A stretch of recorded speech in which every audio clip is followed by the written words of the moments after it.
Nonprofit governance. Nonprofit answers. Nonprofit board. Nonprofit management. Nonprofit marketing. Nonprofit resources. Welcome to Nonprofit Everything, the podcast where hosts Andy Shurick and Stacey Wedding answer your questions about all things nonprofit. Hey everybody, it's Stacey Wedding here for another episode of Nonprofit Everything. And Andy and I got a question that someone sent us, actually a couple of questions, and they all just kind of connected. And so we wanted to bring on a guest expert because certainly it isn't our forte. And as you know, we like to bring in people who are smarter than us. And today I'm excited to have guest expert April Mastroluca here with us. Welcome, April. Thank you so much, Stacey. It's nice to be on again. Yes, glad to have you back. For those who aren't familiar with you and your work, can you share a little bit of background about yourself and the work you do? Of course. So I've been in nonprofit for over 20 years. I have been a volunteer advocate at the state and federal level for over 20 years, closer to 25, I guess now. And I specialize in teaching people about advocacy and nonprofit. I started my own company, Synergy Nonprofit Consulting, back in 2021. And I have had the privilege of educating people across the country on everything from advocacy to strategic planning, board development, and organizational assessments. Awesome. Well, we are so glad to have someone with your landmine of knowledge. So glad to be here, have you here with us today. So we are going to dive right in. I'm going to read this question, and for our listeners, we have a couple of questions here. So I'm going to read the whole thing, but then we'll have April maybe unpack the first part and then the second part. So just to get us started, our nonprofit holds an annual gala where we sell ads in our program booklet. We were wondering if we're allowed to solicit political figures to place an ad. Is this acceptable? Also, how would we ever handle a political figure that is not in line with our mission, who wants to attend our event or wants to place an ad? Our committee is trying to think through all of the potential scenarios before we pursue the tumultuous political landscape. Whew, yes, that sounds like a big undertaking. So let's start with question one, which is basically they're wondering if they are allowed to or it's acceptable for them to solicit political figures to place an ad in their event program booklet. This question is not uncommon, and I'm glad that someone is asking it, especially now, because it is coming up on political season, and it's something that comes up more and more. I will also preface this by I am not an attorney. Do not take my word as law. This is based on my experience and my conversations with people in the political field and my knowledge of having been a former political candidate. So how I'm familiar with this type of information. So soliciting political figures to place an ad. This is a really tricky line as a 501c3.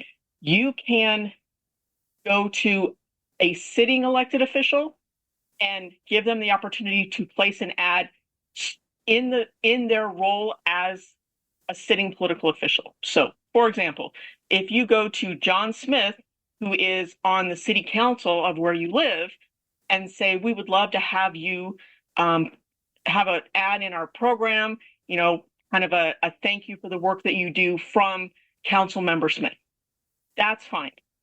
But it cannot say Councilmember Smith is running for re-election. Vote for Councilman Smith. That being said, if someone is running for office and they want to place an ad, it gets a little trickier.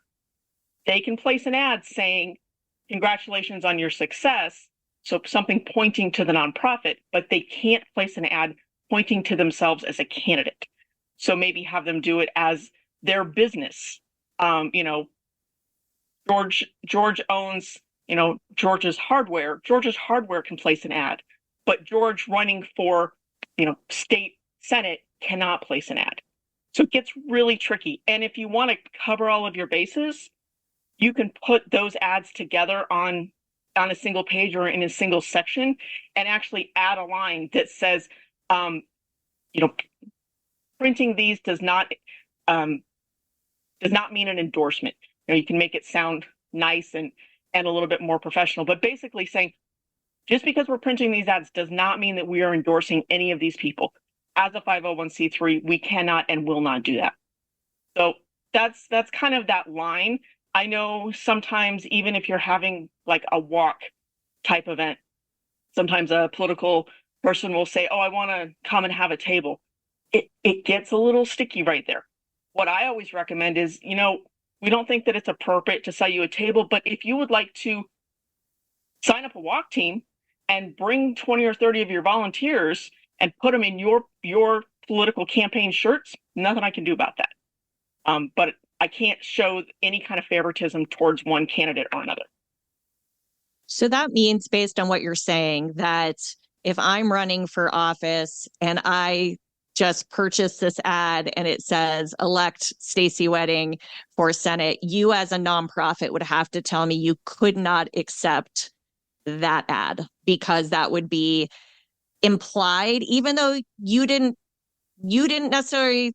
Is it implied implied endorsement just based on it being in your program booklet? Is that, and I know you're back to legal disclosure, right? You're not an attorney, but what does your gut tell you on that one? It does imply endorsement.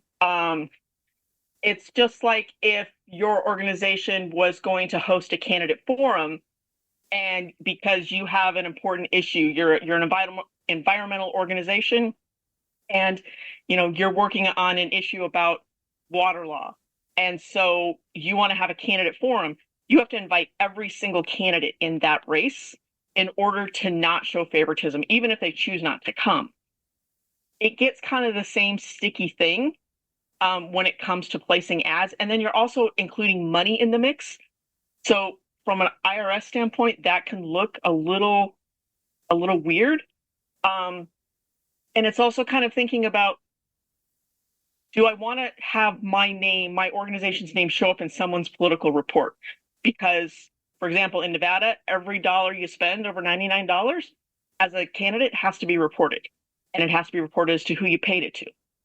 So using the example from before, if George's Hardware writes you a check for an ad and it says best of luck, that's fine. But if George's campaign writes you a check with his campaign account, your name is going to show up in his report. So I always say use the newspaper test. How would you feel if you saw on the front page of the local newspaper that, so-and-so nonprofit is accused of endorsing X candidate, when federal law says you cannot endorse any candidates, you can only advocate for and against ballot questions, ballot issues, or different kinds of legislation in that way, and it still gets a little hinky in there. So it's just best to kind of draw a line and draw it early so that you have a place to go. If someone comes and says, well, why? Well, that's our policy. Based on law, that's our policy. I always say use policy as the bad guy. It's written down, then it's not my decision. It's not your decision. It's policy. And so that actually opens up another question. So would your recommendation be that every nonprofit should have some sort of a nonprofit, policy?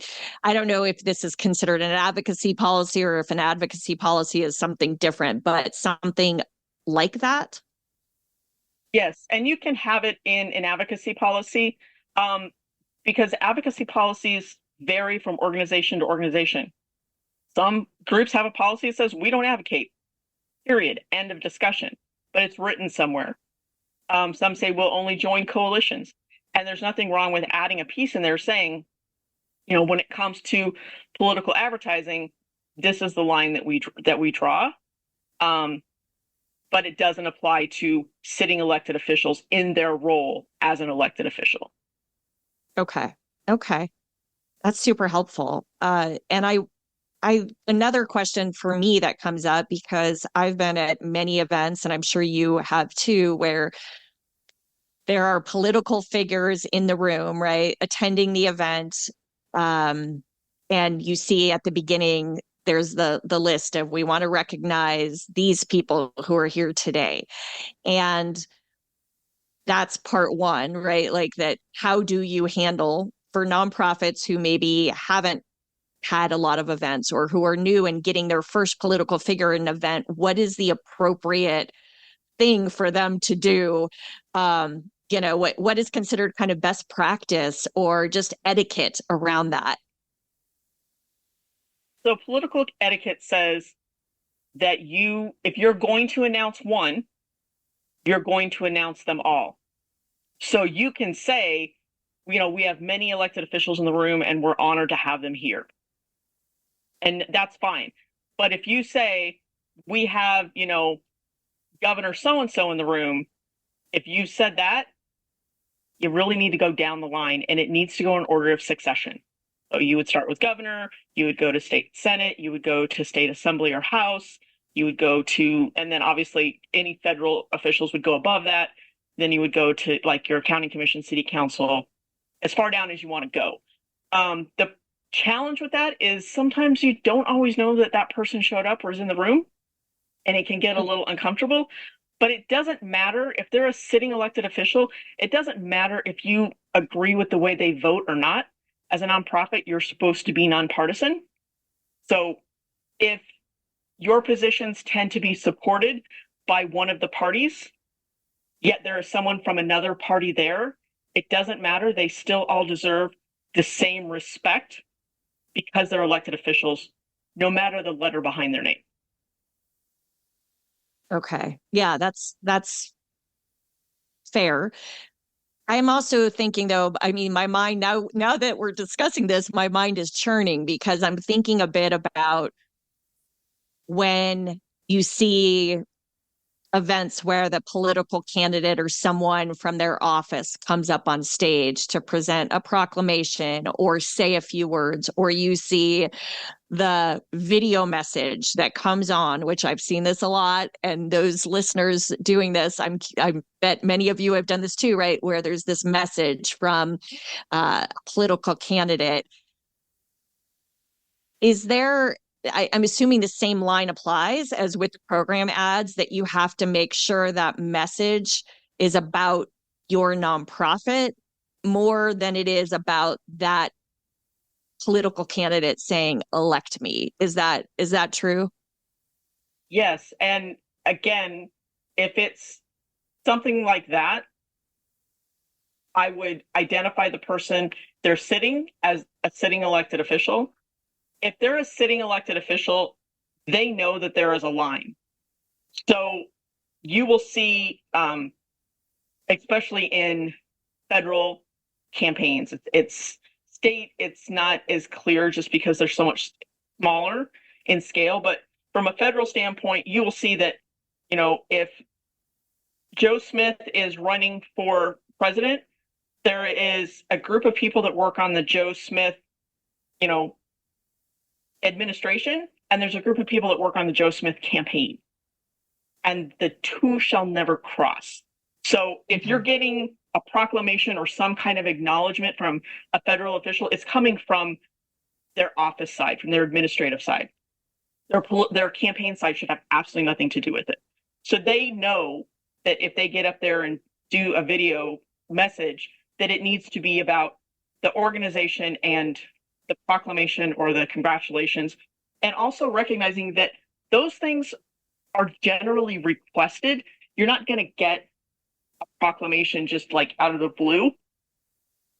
So if you have done that, then, sometimes you're obligated to have them come. Sometimes you invite them to have them come. Sometimes they'll just send it to you and you can just say, we just wanted to thank Senator so-and-so for this, this great proclamation or this great acknowledgement of the work that we do, and not even have someone speak.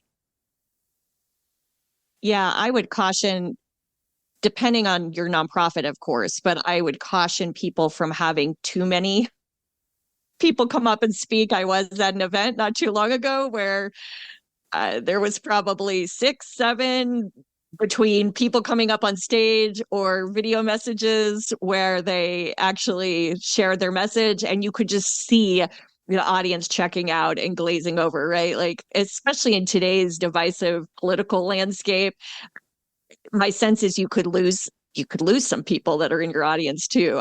That's just a Stacey opinion, but I don't know if April, what your thoughts are on that. From an audience standpoint, it's extremely boring. I want to hear about the work that you're doing, not about the praise that you're getting from elected officials, in my opinion. There's nothing wrong with you can put those in your program. You can put the proclamation or the award or whatever in your program, and people can look at it or choose to turn the page. But having it so that it's, they're giving up speeches, because if you bring someone on, even if they're from the office, you're looking at anywhere from 3 to 7 minute speech, and you multiply that by 5, and you've now spent a half hour of speeches from people that the majority of the audience doesn't care that they're even there. So focus on your organization, not on, any kind of acknowledgement or accolades from elected officials. I love it. I love it.